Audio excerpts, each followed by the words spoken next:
Maintenant, mi kudo remercier à Mimbi Mimando Dagbia, Noé Jeroto Meleyo, Fongbe Ganhobo Minando, Leton Ganopo, et Joragba Mitansa, Ganopo, et Locosa, Hotale dédié. Mi ato ntoro benjele do damin gonsi angwasa e homeyo e inkanu o nuwa e inkpeso e ton holo nu konton ko yako ton e wo mera ho Joseph FIFA me jogbe nu e inkan nu damin ngwasa o bo e si agono fune yo e wa inkanu o nu wale bo ene ogudo o e homeyo mera ho ele so jinja so ko ton bo mtun do me fe da ho benen to ton do mtun mera ho on ene bido misi o minando pe tonu mi atondo menjele o CES fineon o mirako o Conrad Gbagidi o jono mede ton bo minado gbe tonu mi o ho do yesibo edo yeme wele khusu do fenen do me inu konto o akwasa ko tembe isi oton e mo mirako be do khode bo minado o gbe tonu mi minago sene onji bona wagbon sena de suo e to sin konte jeme tonu konton le e jete gudo yeme gosin fire boyin o to sin afosoro te tore gbetari ave gonde ton yo le yete yemo somi yo le igbon teme do fine yo e de so ye kende bo minado pe to mi kode vodo mi si bona gonu e lo lebi mi blo mi ne do bo mi na vlon isi kanu mi.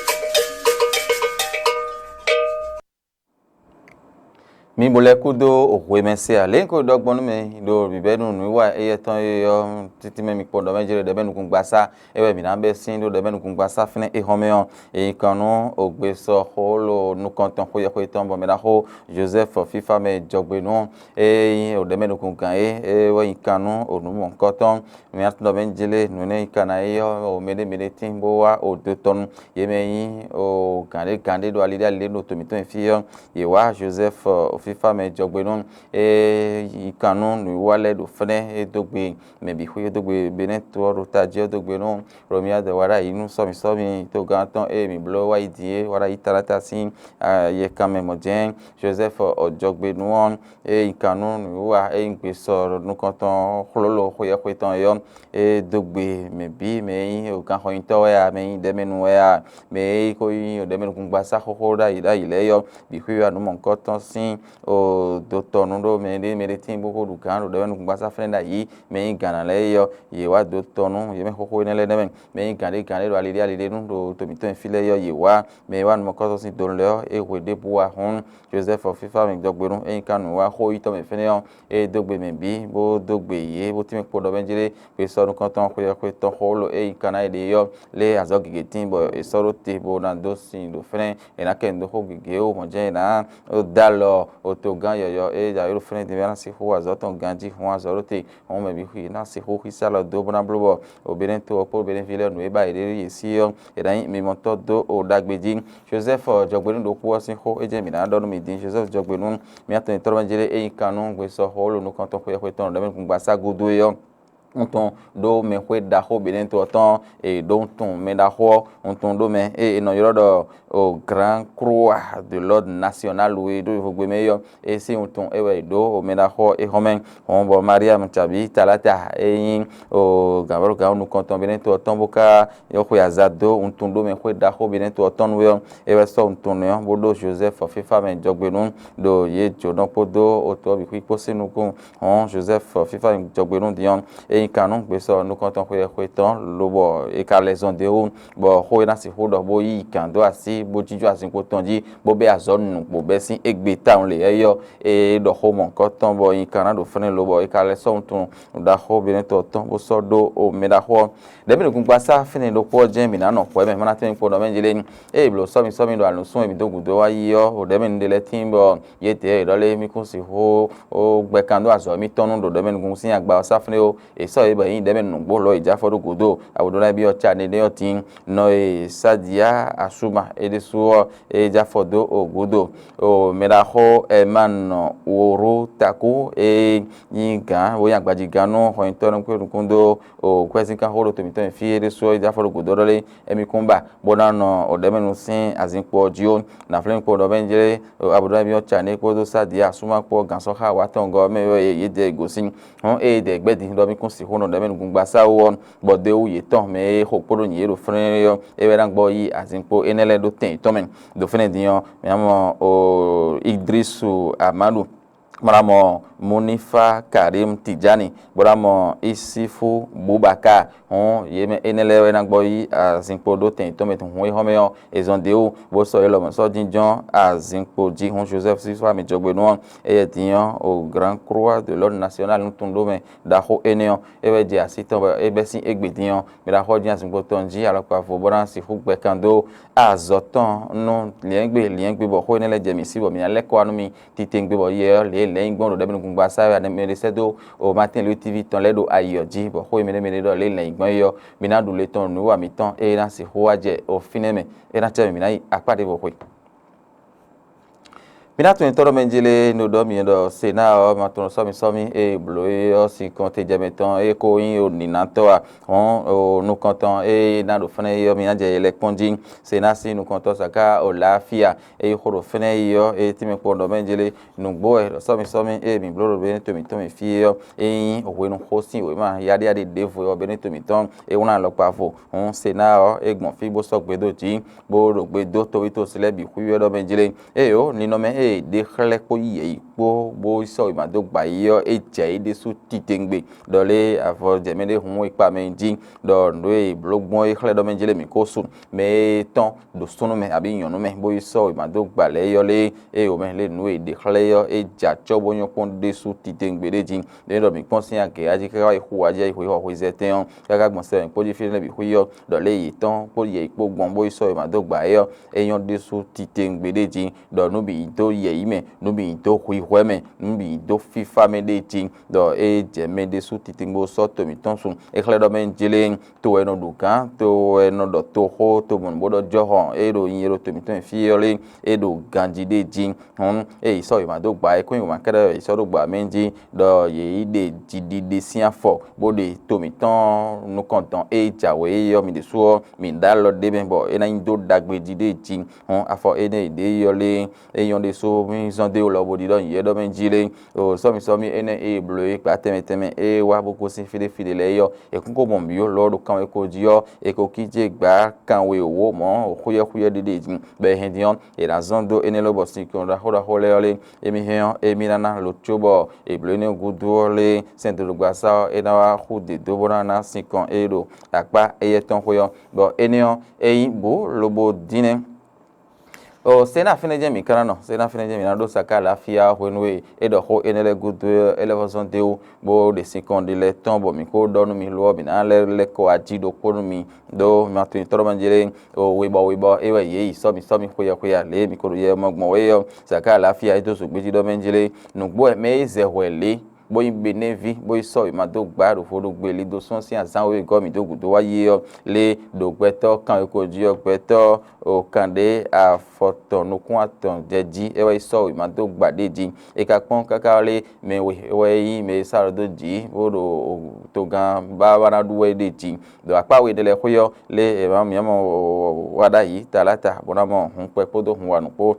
e pon kaka le boy zo do me ne bi e ton tin bo so we ma do gba mi do tin ni opo le ipon le dandan mi hen dion e na do kenle do wala itarata e be da ga bo do si konte jeme ton e mi se na si na sian linu yo do gbe to kan e ko dio le wala itarata o ye de be o gbe to kan we o wene je jide ti do hon pe kpodo hon anu po do gbogbo to kan ko jio le aton jeji ehwe pede sin aizeme ewe yete ibe rugbe to kan ko jide jin hon kodo nu de letin do khare me kun kazon bo somi yon e hlen agbon ha lo pare no bi hui do ganji de jin hon mi gbon fe bodo gbedo oto itosi bi fi odo menjele e ni kodo ye ifo kodo oto vive odagbe fo didede jidole eje ide so titengbe nu wale e igbon sin kaka je ofine din de jin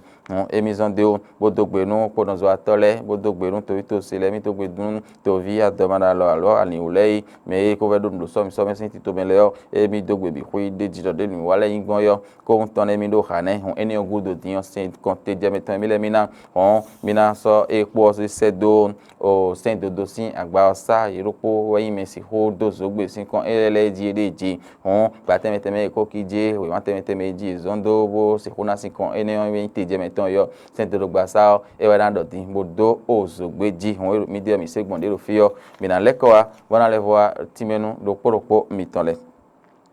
mi na go sin ali ene onu bona timen po ndo benjire so mi no po sin hoje mi kan do me bona go sin se na bona ime kon dede bo wa so afo iton so ro tero to mi to en fi bo wa so nu kun iton bo pon le to o me de gbon do so mi sin ali nuwe gbegbe mi na so ma do gba ti eje te o ma ide gbon ayo je bi pe bo yi ba do nu ah be ni to mi to en fi yo mi te yo chono mi bo wa me bo ka so kon dede sin afo so ro te ah ti yon ni so mi ka je gbon yan na ti en de na je ajiyo de ka pon ka kente ka so de ne ka mo gwan jiyo mi ka hobio gege to mo yele na je dindin ye mi na dindin mi amoro menjele o yesu pore so menu konton e mi ka hobio yo mi ra hon nzonu pia balo yin peido gbeta hosu mo dora makadon de me OJLLP ton etime podo menjele no isonu kun eton temeten bo na kaka so je fne din yo e khledo le gbeta ide to modo le nu bi to kanjido ayo jin bo che khade no ko blog gbon ko bi kuime yo levi e sin ye pon mi de nemen e so gbeta hosu mo dora madon de me afa inte sin afo so te etime podo menjele no bi do kanjido ayo jin ko do no de bukun de o do e kun ko me de so titengbe gbeta ide ton ko sin fi dion le be dagbe e wa ina ido do ayayo dio e mome so to horogbeta e so alodoji abi gbeta e so alodoji boro so mi yon iyo bo so alodoji bo bana do to gan isi afo so ro te tole me yin to horo to temete no be ni to mi to en fiele e mo ira ayoji me de kun kablo huyan de o me de kun do jelo me de kun don do si o khledo benjele o mi honu kun bo blo npo sisi po be ni vi mi yele jemi bo no mi do fifa mi ko ye iko de ji mi le emi momo no ko jovi ohun nake eye inkan o peta khosumo dura madon de me NPS ton etime podo menjire nugbo e karo moncho nukodo nu pere tin bo e moda yoji menji bo eni ozon bo ite wa mo sakala afia yo nukodo nu nele de oda yoji yo ye indi do ni to bodo hora e karo mo chubo e ka dogbe nu to ito sile menji do izonde obodo we to ito sile ta ndole e o ye ton bo yi de to vid dagbe fo to mon bodo jokon to eno do to hoto eno wa to zo sin ale no mi na ido candidate on ye de ye lo mo ye yo ye na ido gbe ton do imo le ayo ti yo fifa de bodu de jide bo no bi hu ido kandi rabi trésor e nkanu gbeta ogbe oton da ho eno yorodo Riyama pay etime podo menjire nugbo do ho nu ese na e ko do sin konte je meton le na we yo mi le mission de o mana bi odo poropo me bi ton do le nugbo do le to fi le iton bo iso ma do gba gbon ine to vi e o se na sinu konto do ne hon me to horoto we a me sar do ji bo bana do o to gan we a to vi to se le bi hu yo le me bi ni hu we fe bo ve na boy e no sin kon se na ene le yo e manjeji me de a hu ton wali no gbon ro sin ali nu yo do me ro poropo tuntun to hon me de ma don huyan wa me de ma nu hon do abi hode do e boy ni we na zon bo huyan na wa abi kija je tintin je asada nden na je duduji bo je afo do afo me no me de ji gbagba ine le bi huyo no mo ko ton ni ma tin bo tin gbegbe ro pon ho mi zon do ine le bi huyo bo do gbegbe den fi do benjele de blo ka inton gbon le eje yi de so wo le blogun mo fifa tin yo e se hono mo te we kaka so ile be den to mi ton no ko blogun le eyan bo so ogbe obi so me gbegbe ji o so de ji binagosi de benu kungbasa banagosi so mi sin ale nu bi degbe bonan se hole do hode volume men CES sin yazin kanji ewe mi na itin CES ofine yo mi la ho corner de gbagidi e jono de ro fane bo jono e mi la ho eye osin ho e mi na do no mi din ogan e don do o akwese ho ten da ho gbe ton e no pe nu kundo mo jangi so do wa na do to me kwa jo ho po we ase no danso e wa iba jono corner de gbagidi CES sinu konto ho tete ka do aji yo mi ka ho bio mi la ho fi bonu etime ko do menjere o no gbo lemi yo ayi ba jono konoral gbagidi e CES nu konto emi ase no mawu yon dansu e kanu akwase kweten da ho ne robe IEC do akwase kweten ne no do akwe ho do yeme no so mo jangi so do na do to me kwa jo ho po we do gbe obi hu ime hon etime ko no titu me de time de ro bi bloy bo e ka so mo CES le na to ha me titu me ne kana yon to bito sile to bito sile kun ka si o do ho itan bo ba CES po le doison yo aimo CES we ne e de tiyan nu cambio keke tin bo isi bo iso bo do 50 ans e mo on le wi le tin bo e de ru bi ba do akwe sin ale no bona si ho da lo to sile na bo iso ko le CES nu kon to bo e ipe na do imo je yen he na da lo to sile da akwe le nu e he na no te kon do azo e na si ho do sin do ajo ka imo jangen so do wa na do to me le din do gbe to tin bo do gle to ho de me bo ko ime ho bo into mi ton le no mi ton le abi mele bo do ho do e ton do de ji tiyan e na ka clé nele tasun kan nele file bransi hui dalo to si nele bi hui o tanda me wedi tiyan do cambio le bi hui me ole 5 de tin de me ole ina lo le bo kondo fene yo 5 do potin bo san de mi kuna do tin o 5 kana upon san de tin de ti do asan yo de me tiyan 5 de tin bo ko mo do fene bransi hui dalo to selena e dan de gba do asan yo me tin bo me bi na yin o si se to de jibo fi to fi no we ato mi ton no mi ton le me kono wan de da le no yo le o me bi huyo e na mo meton de me pepe hon mi eni o sin donu yo mi tono le mi na do pe tonu mi o CES fene do poje mi na no me de voler ai ba jono kan do fene CES do po o me iso beneto mi ton sin afo soro teru chinu sin to me yo e ba iba jono o CES sin konto ka Conrad Gbagidio e don yoro Frank Ajagba mi na je yele ponjin o negbon Frank Ajagba akawa imo nu konto CES ton Conrad Gbagidio e ti me podo menjile o gbo mi lo gbo lo jo khodo menji mi eso beneto mi ton sin afo soro te do chinu sin to me de ti hon o chinu sin to ka do CES do ton bo kandenu de letin bo ero tito e do nu ya de tin bo chinu sin to e so bo do si tin bo e hendion e dan ho alo na do o gbeto e to vi bo do to meton e yo liva sin alo ju elen to me e liva do po bo di bla ya tare mo de jin bo chinu sin to e to tito me de po CES e ton ko ton bo de sin kheme bo de sin ya me bo ye hendion ye ji akwepepe mo ji e kun so ro hen kolokolo ya kolokolo sin ayi yo de jin ye lo mo tin e gbo fin bo di no me ton di yo bo nu kon tinu ye de jin hon ne e chinu sin ti oblodo ton yo ne kana gbe bo e mana so bo na khole pon bo ya vla fo si pa mi lo mo do beneto mi ton fi me e he an da khole pon do fi e ka khole pon bo no pa me jin yo ndagbe ni ayi jin tito me enele osin ho e mi ado podo CES sin konto podo jin podo khode vo ne kana logbo bo kan chi chai do to we le tentin pata CES e kana jijan bo li to kanji nunu konto ne deji kan chi cha podo azo ado po nu ado po to we le ton jijan bo do nu kon ido eje bo CES to we le ton sinu ado po le jijan ti won yo nu kon ina si ho tin deji nunu konto e mi na blo endo menjele ne mi am logbo din bo ye kan we le do taji yo Conrad Gbagidi CES beneto ton sin kan e podo o me CES chin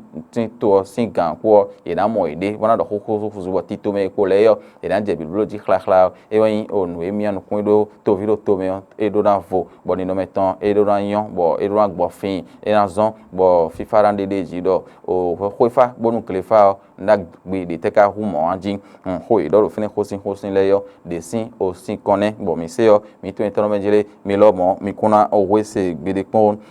e na chere mi me nu wa mi ton e yin fon gbe ton e ho me ton wo yin azanga we ligido so sin azan foton go gbe yo e do ro te mi e je mi ko de ne hokodo mi si fi lo kamezo mi kono wa mi ko do te bo ko do to me po ye po fon gbe ganje e hon e iso se